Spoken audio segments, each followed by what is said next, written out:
Hey guys, this is Mrs. Henny and I'm here to help you with your Set 14 problem of the day that you have to do for homework.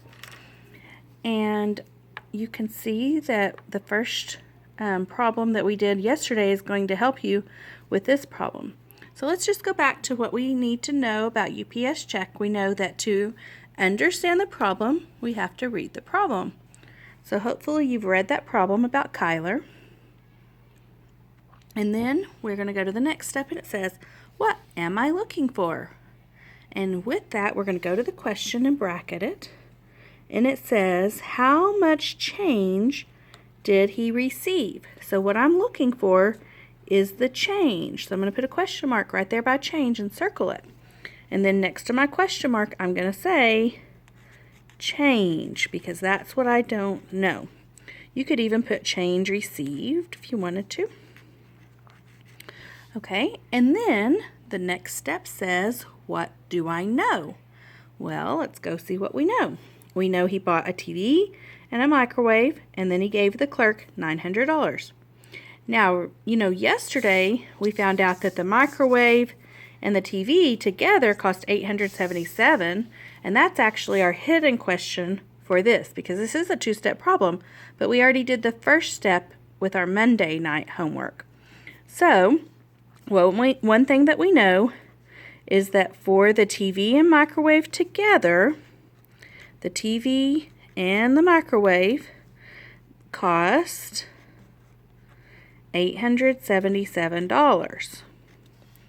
And the other thing I know is that he gave the clerk a total to start out of $900. That's how much money he had to start with. He had $900. And then he had to pay for his TV and microwave.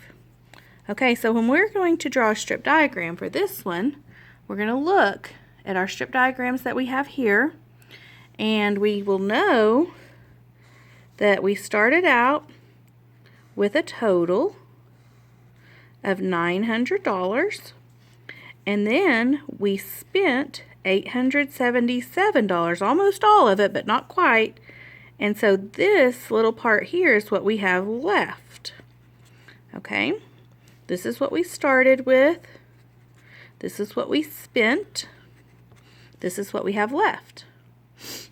So if we look at these strip diagrams, we can see that either one of these strip diagrams look like that because they have a total and then some went away and we're looking for what's left, or we're comparing a big number to a small number to see what's left. So you can think about it as separating unequal groups from your original amount, or you could compare it to what you had and what you spent, and that's going to tell you what's left. So either one of those would work. So you could either use separate unequal groups, SUG, or compare unequal groups, which is CUG. Either way, we know we need to subtract. Okay, so that was our plan step. Remember, in your plan box, that's where you choose your strategy.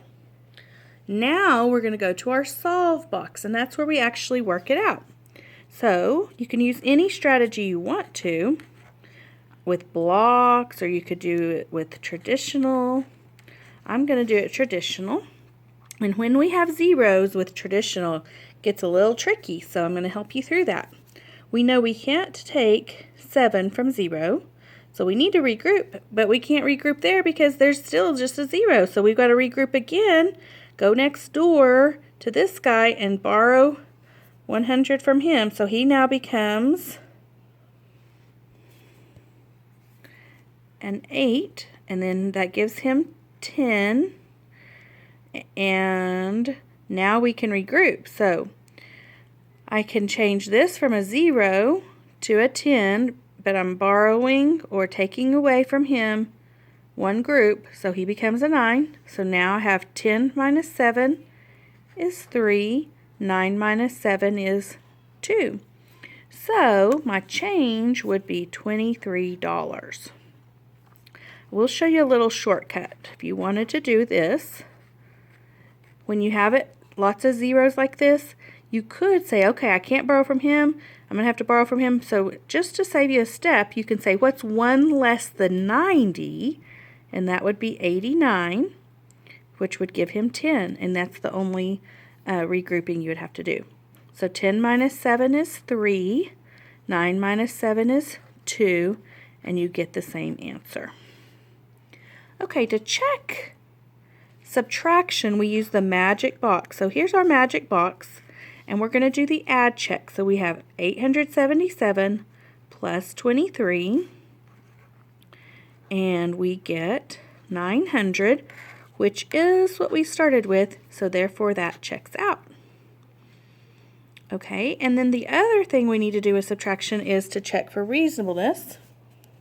And we know that when we subtract, we should go from a big number to a small number. Well, we started with 900 and we ended with 23, so that does check for reasonableness. Okay, and then the last step is to explain your answer in a sentence, and I do want you to make sure you do that, and I'm going to let you do that. Now remember yesterday, what we did there was we just explained step by step what we did, and I want you to explain to me step by step what you did. Thank you.